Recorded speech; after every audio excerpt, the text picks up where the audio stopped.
بسم اللہ الرحمن الرحیم اللہم صلی علی محمد وعلی آل محمد کما صلیت علی ابراہیم وعلی آل ابراہیم انک حمید مجید اللہم بارک علی محمد وعلی آل محمد کما بارکت علی ابراہیم وعلی آل ابراہیم انک حمید مجید۔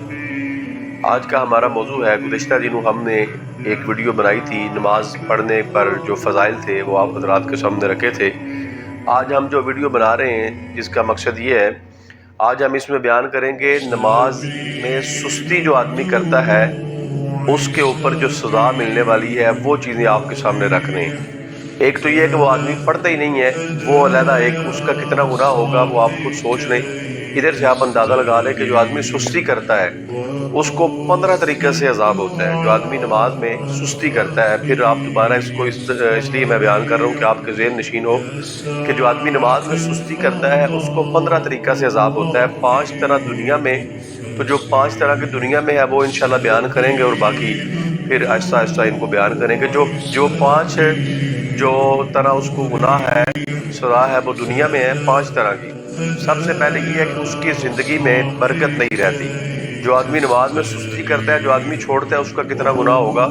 جو آدمی نماز میں سستی کرتا ہے اس کا سب سے پہلے سزا اور گناہ یہ ہے کہ اس کی زندگی میں برکت نہیں رہتی، ٹھیک ہے۔ دوسرا یہ ہے کہ صلحاء کا جو نور ہے اس کے چہرے سے ہٹا دیا جاتا ہے۔ تیسرا یہ ہے کہ اس کے جو اپنے نیک کام ہوتے ہیں ان کا نیک کاموں کا اجر بھی ختم کر دیا جاتا ہے۔ اور چوتھا یہ ہے کہ اس کی جو دعائیں ہیں وہ قبول نہیں ہوتی، ٹھیک ہے۔ اور پانچواں یہ ہے کہ نیک بندے جو ہے ان کی دعاؤں میں اس کا حق بھی نہیں رہتا، استحقاق یعنی کہ حق بھی نہیں رہتا۔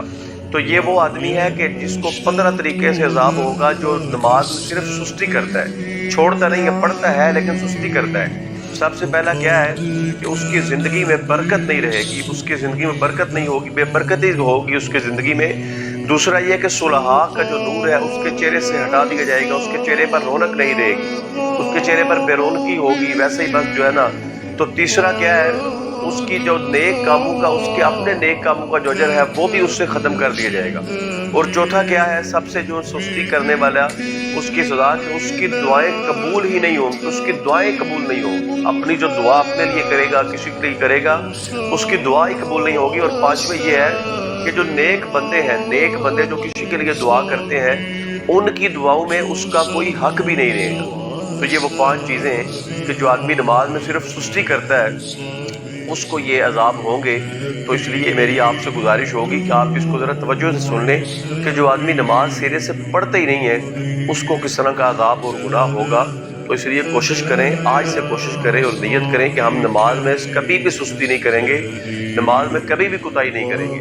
کیونکہ ہم اگر نماز میں سستی اور کوتاہی کریں گے تو یہ 15 طریقے سے جو عذاب ہے یہ ہمیں ہوگا۔ ان میں سے 5 جو میں نے آپ کے سامنے رکھے ہیں، اور باقی انشاءاللہ 1-2 دن میں جب ہم بنائیں گے اس کو تو اس کے بعد اس میں تفصیل کروں گا۔ تو یہ جو 5 چیزیں ہیں کہ اس کی زندگی میں برکت نہیں رہتی، صلحاء کا نور اس کے چہرے سے ہٹا دیا جاتا ہے، اور جناب اس کے اپنے نیک کاموں کا جو اجر ہے وہ بھی اس کو نہیں ملتا، وہ بھی ختم کر دیا جاتا ہے، اس کی دعائیں قبول نہیں ہوتی، اور نیک بندوں کی دعاؤں میں اس کا حق بھی نہیں رہتا۔ آج ہم کہتے ہیں کہ ہمارے گھروں کے اندر مسائل ہیں، پریشانیاں ہیں، ٹینشنیں ہیں، پتہ نہیں کیا کیا مسائل ہیں، جو مہنگائی بہت زیادہ ہے۔ تو اس کا جو سب سے بڑا مسئلہ ہے وہ یہی ہے کہ ہم نماز میں سستی کرتے ہیں۔ جب ہم نماز ہماری پوری ہوگی تو انشاءاللہ اللہ تعالیٰ ہمارے اوپر فضل اور رحمت والے معاملے فرمائیں گے۔ تو اللہ تعالیٰ سے دعا ہے کہ اللہ تعالیٰ مجھے بھی اور آپ کو بھی 5 وقت کی نماز باجماعت مسجد میں جا کر پڑھنے کی توفیق عطا فرمائے۔ اور یہ جو ہم نماز میں سستی کرتے ہیں، کمی کرتے ہیں، کوتاہی کرتے ہیں، اللہ تعالیٰ ہمیں معاف فرمائے۔ جو میں نے کہا، جو آپ نے سنا، اللہ تعالیٰ اس پر عمل کی توفیق عطا فرمائے۔